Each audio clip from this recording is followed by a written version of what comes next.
हाँ भाई, कहाँ है तू? जल्दी से आज शहर को जला डालते हैं। टायर वायर सब साथ में लाना। जब उम्र निकल गई, जब इन लोग योजना लाते हैं, अग्निपथ योजना। चलो जल्दी से आओ। चलो भाई, जला देंगे पूरा शहर। हाँ, चलो आज जला डालते हैं। 40 साल से हटा के 4 साल कर दिया, आज पूरा शहर जलाएंगे देंगे। हाँ भाई, में आग लगा दे।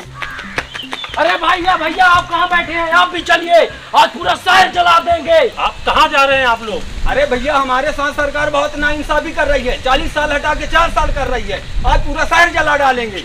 तो इससे तुम्हारा क्या फायदा होगा शहर जलाने से? भैया, अग्निपथ योजना को हम बंद कराना चाहते हैं। इससे हम लोगों को बहुत नुकसान हो रहा है। हम लोगों को लॉकडाउन में तैयारी करते करते एज निकल गई है। भाइयों, जो ये सरकार योजना लेके आई है, पहले उस योजना के बारे में आप समझने की कोशिश कीजिए। ये योजना जो है उससे हमको क्या लाभ होगा और औरों को क्या लाभ मिलेगा, पहले इस बारे में आप सोच लीजिए। कहीं भी जल्दबाजी में कोई कदम उठाने से पहले आप लोग पहले योजना के बारे में सोचिए, समझिए, उसके बाद में जो आपको निर्णय लेना होगा वो आपका होगा। मैं आपको कुछ समझाना चाहता हूँ और समझने के बाद में अगर आपको नहीं समझा तो आप चाहे तो जो कर सकते हैं। ये जो योजना सरकार लाई है, ये 4 सालों की योजना है। इसमें घर घर के जो बेरोजगार हैं उनको तो रोज़गार मिलेगा, प्लस जो 4 साल बाद जो आप लोगों को रिटायरमेंट होगी और जो बाकी जो बेरोजगार है उसके स्थान पे उनको रखा जाएगा। और जो रिटायरमेंट का जो भी पैसा मिलेगा, जो भी पैसा आएगा, वो पैसे से आप अपने लिए कोई बिजनेस चुन सकते हो, वो बिजनेस कर सकते हो और उस बिजनेस के बलबूते आप लोग 4 लोगों को और नौकरी पे रख सकते हो, उनको भी आप रोज़गार दे सकते हो। जो सरकार कोई भी योजना निकालती है वो लोगों को भले के लिए ध्यान में रखते हुए वो योजना निकालती है। पहले योजना को समझ के अच्छे से उसका स्टडी कीजिए और उस बारे में देखिए कि ये योजना से हमको क्या फ़ायदा है या क्या नुकसान है। आप लोग किसी और के बहकावे में आके अगर इस तरह के कदम उठाओगे, ये सरकारी प्रॉपर्टी आप लोग जो तोड़ोगे, जलाओगे, ये नुकसान किसका है? ये सब हमारी ही प्रॉपर्टी है जिसको सरकार यूज करती है हमारे लिए। आप अगर ये प्रॉपर्टी को नुकसान करोगे तो इससे हमारा ही नुकसान। आप लोग सिचुएशन को समझने की कोशिश कीजिए। हमारी तो एज निकल चुकी है, लेकिन ये जो हमारा भाई है, मैं इसे अपने देश की सेवा के लिए इसको फौज में भर्ती कर रहा हूँ। 4 साल तक ये जॉब करेगा, उसके बाद रिटायर हो जाएगा।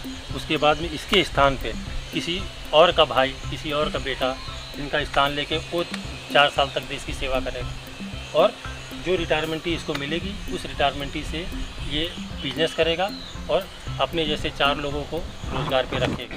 भाइयों, इतने में भी अगर आप लोगों को समझ में नहीं आया हो तो आपकी अपनी इच्छा है, आप चाहिए तो दंगा कर सकते हो। देश की प्रॉपर्टी को नुकसान कराने का अगर आपने मन ठान लिया है तो कर सकते हो, लेकिन इससे फ़ायदा नहीं होने वाला है। इससे हमारा देश कई साल और पीछे चला जाएगा। नहीं भैया, अब हमारे समझ में आ गया है। हम लोग अब ऐसा नहीं करेंगे। हम अपने देश के साथ नुकसान नहीं करेंगे और न किसी को नुकसान करने देंगे। तो भाइयों, अगर आप लोग इस चीज़ के बारे में समझी गए हो तो आप जैसे कुछ और लोग हैं जो इस तरीके का दंगा कर रहे हैं, चलो आज हम सब मिलके हम उनको भी समझाने की कोशिश करते हैं और इस दंगा को किसी भी तरह से रोकने की प्रयास करते हैं। जी भैया, जरूर, चलिए।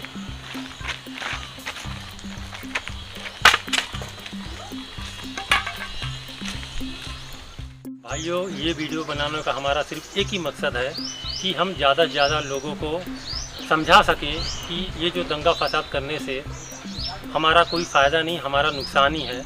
कुछ लोग नासमझी में किसी के बहकावे में आके इस तरीके का कदम उठा लेते हैं, बाद में इनको पछताना पड़ता है और इस चीज़ों से जो हमारा प्रॉपर्टी, हमारी सरकारी चीज़ों की नुकसान होता है उसकी भरपाई सरकार हमसे ही करती है। तो वो सब चीज़ों के लिए हम एक मैसेज देने के प्रयास कर रहे हैं। आप लोगों से हाथ जोड़ के निवेदन है कि इस वीडियो को आप ज़्यादा से ज़्यादा शेयर कीजिए, ज़्यादा से ज़्यादा लोगों तक पहुँचाइए, ताकि एक मैसेज जो हम देना चाहते हैं वो लोगों तक जाए और उनको समझ में आए कि ये सब चीज़ें करने से क्या फ़ायदा और क्या नुकसान होता है।